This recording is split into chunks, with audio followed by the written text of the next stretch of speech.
Aloha, I'm Kiana Cayabyab, and here are today's top Hawaii headlines from the editors at the Honolulu Star-Advertiser.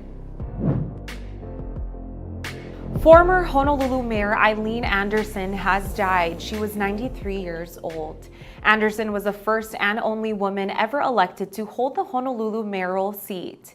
She served from 1981 to 1985. She died on November 3rd. In 1980, Anderson defeated popular incumbent Mayor Frank Fossey by earning 70% of the vote. Hawaii Business Magazine named her a Woman of the Year. Under Governor George Ariyoshi, she served as the first state director of the Department of Budget and Finance. Anderson and her husband Clifford were active in other community service groups, such as Boys and Girl Scouts, Aloha United Way, Lili'uokalani Kalani Trust, and Kaneohe Little League. Governor David Ige has ordered the flags at all state offices, agencies, and Hawaii National Guard to fly at half-staff in honor of the former mayor. The flags will also fly at half-staff at all Honolulu City facilities. Hawaii health officials today reported 79 new coronavirus cases. No new coronavirus-related deaths were reported today. So far, 1,018 people have died statewide. The state's total number of cases since the start of the pandemic now stands at 87,664. Oahu saw 36 new infections, 2 on the Big Island, 11 on Maui, 26 on Kauai, and 4 Hawaii residents diagnosed outside the state. Hawaii officials say 1,396 COVID cases are considered to be active. The state saw 13 fewer active infections and 1 new hospitalization today. As of today, state health officials say 71.3% of the state's total population has been fully vaccinated. State health officials on Monday say they corrected errors found in the COVID-19 vaccination data. They say providers had been incorrectly reporting booster shots as initial doses, contributing to the skewed numbers. Construction is underway for a tiny home community and a working farm that will eventually house 250 residents from the Pu'uhonua o Waianae Houseless Makai Village. Pu'uhonua o Waianae's nonprofit Arm Dynamic Community Solutions purchased the agricultural land for $1.4 million cash last year. The goal is for all members to have a permanent, solid roof over their heads. That's according to Twinkle Borge, who is the founder and leader of the self-governing community. Land ownership and development of tiny homes is an enormous step up for this community of people whose houseless encampment. The state issued an eviction notice to them in 2018. Among others, Borge says she wishes to thank Governor David Ige for allowing the village to remain in place while the transition to the new site is underway. Borge says the plan is to build 90 duplexes for a total of 180 homes.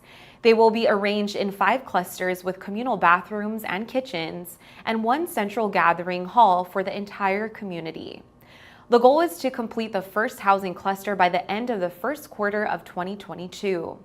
Supply chain issues are making building materials harder to get, and it's more expensive. Borge says about half of the land will be dedicated to farming. October visitor arrivals to Hawaii fell by 30.8% compared with the same month in pre-pandemic times. That's according to preliminary statistics released Monday by the State Department of Business, Economic Development, and Tourism. October data was almost as bad as September. That's because of fewer international visitors to Hawaii, coronavirus fears, and Governor David Ige's late August plea for travelers to avoid non-essential trips to Hawaii through October. September had the worst monthly dip compared with the same month in pre-pandemic times since April. October visitor spending reached $1.12 billion. That was 15.4% below the $1.33 billion generated in October 2019. Spending comparisons are not available from October 2020 because a departure survey was not conducted. In October, more than 550,000 visitors arrived by air to the islands, compared to the more than 76,000 visitors who came to Hawaii in October 2020. More than 796,000 traveled to Hawaii in October 2019. Two of the University of Hawaii football team's most prolific tackler today were named to the All-Mountain West Conference's first team. They are linebacker Darius Muasau and hybrid defender Corey Bethley.